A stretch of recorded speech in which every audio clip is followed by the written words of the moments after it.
everybody, Manga Mike here, and as promised, we're going to do a more in-depth video on the Loomis method of drawing heads. So, let's talk about this. The Loomis method is a great method because it gives you a very simple shape, which is a sphere, and it takes that sphere and turns it into a complex shape, which is the human head. Really, the human head isn't as complex as we would like to believe it is, which is why this method is so powerful. So let's talk about what I've done in this demonstration right here. So you start off, I can even write the steps. Step 1 is a sphere. So you start off with this sphere that I've drawn that you can see right here, right? Hopefully you can see that. After you draw that sphere, you can go to step 2, which is figuring out the direction in which the head is facing. So in this view, I wanted to do a slightly underneath 3/4 view of this head. So as you can see from this line right here, that the head is facing slightly up. It's like this. Sorry, it's like that on the camera. So once you figure out that direction, you immediately move to step 3, which is chopping off a segment of the side of the head. So in order to do this, you need to also figure out how far this center line is. So if you want it to be closer, this is going to be a little smaller, but this being kind of further away makes this circle, I mean, honestly, it probably could have been a little bit bigger. It makes this circle a little bit bigger. And what does this circle really indicate? What's happening is you're taking, whoops, water bottle fell. Sorry about that. You're taking a sphere, right? And you are making that circle. Also, the circle is, so you have your height of the sphere. Your circle is about 2/3 the height of the sphere. And when you make this circle, you're literally chopping off a segment of that circle, or of that original sphere.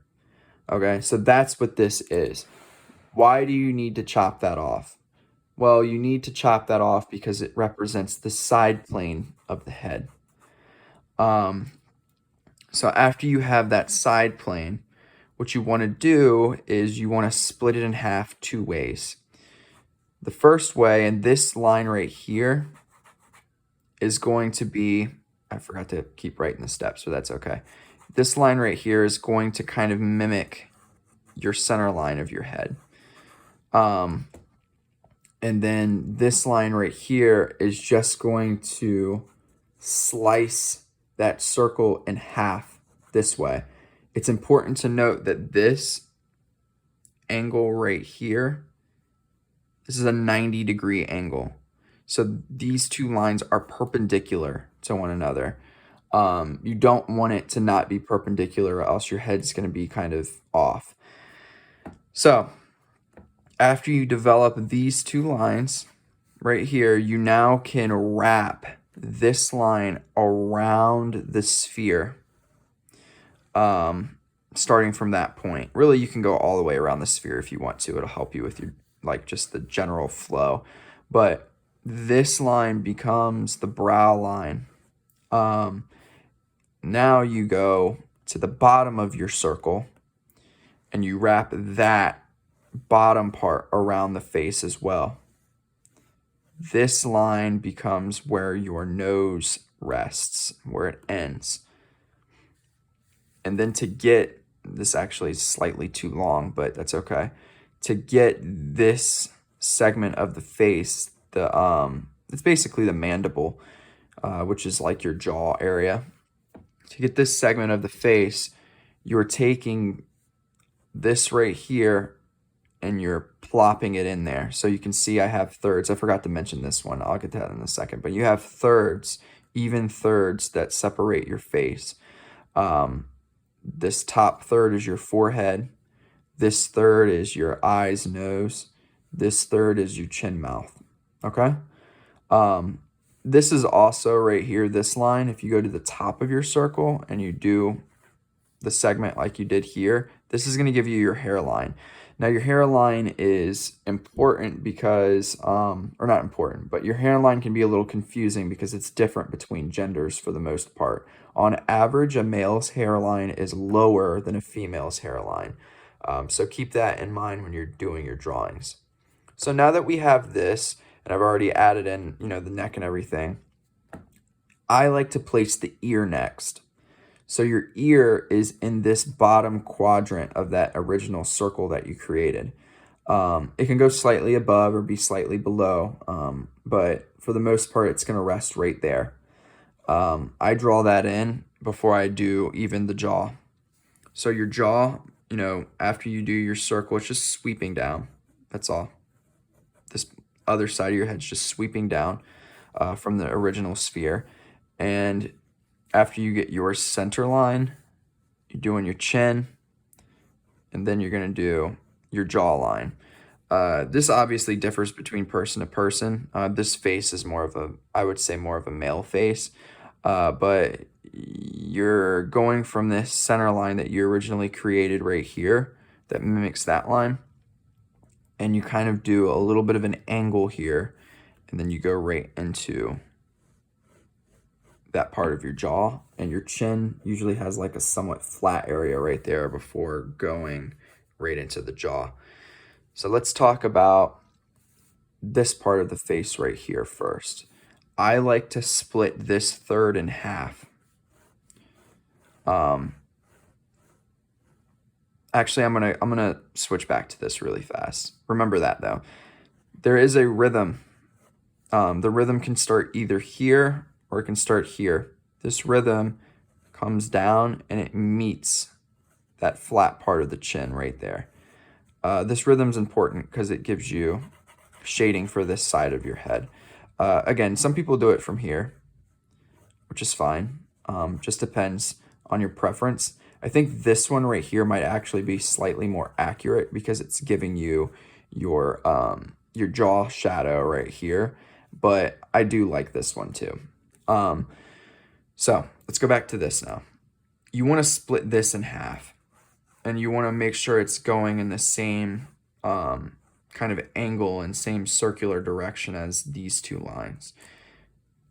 This space right in here, it's where the eye sockets are. The eye socket is always, not always, but pretty much always in between the nose and your brow line. It's always halfway in between that.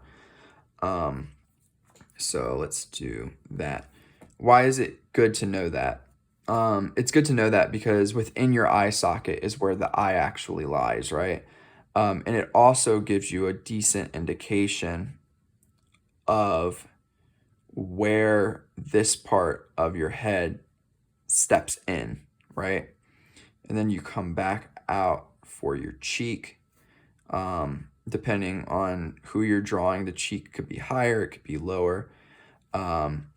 Then if you go down here and you do it could either, I've seen different measurements. You can either go halfway or you can go and split it into thirds. It's totally up to you. I think the thirds is probably a little more accurate to realism, but I'm gonna just go in half just for the sake of this video.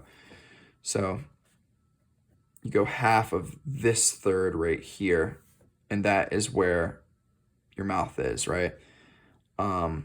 Your face has this rhythm that it goes in right here.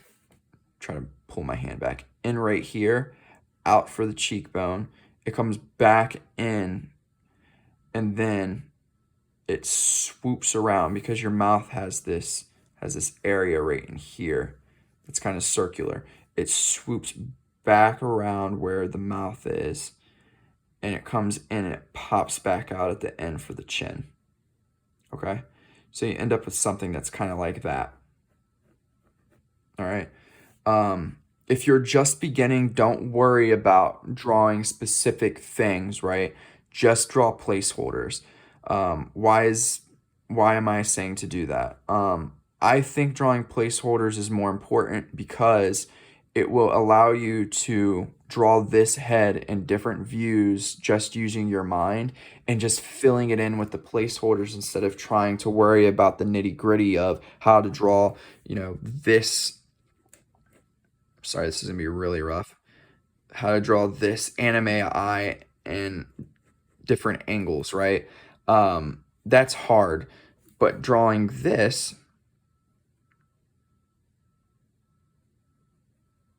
or something like that, because, sorry, the nose and stuff is going to come around here like that. Because drawing all of this stuff, that's an easier eye to draw. The nose is a little complicated. I'm still studying that, so don't worry too much about that. But you can just kind of draw these placeholders, right? Oh, that's way too far.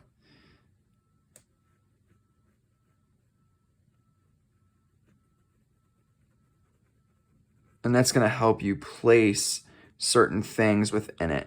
And I'll do a different video on these exact placeholders, but I think for now, the beginning of this video is what you want to concentrate on. Just concentrate on these proportions. Concentrate on chopping that slice off the head, and concentrate on doing this exact thing in different perspectives, because that's what's going to be important in order for you to improve your artwork. But other than that, if you want a more in-depth idea of what's going on in this Loomis method, and you kind of want to get a more well-rounded tutorial on the Loomis method, go to Proko's channel. He has really, really good stuff. But anyways, that's what I've learned so far, and that's what's been helpful for me for the Loomis method so far. I am Manga Mike, and I'm out.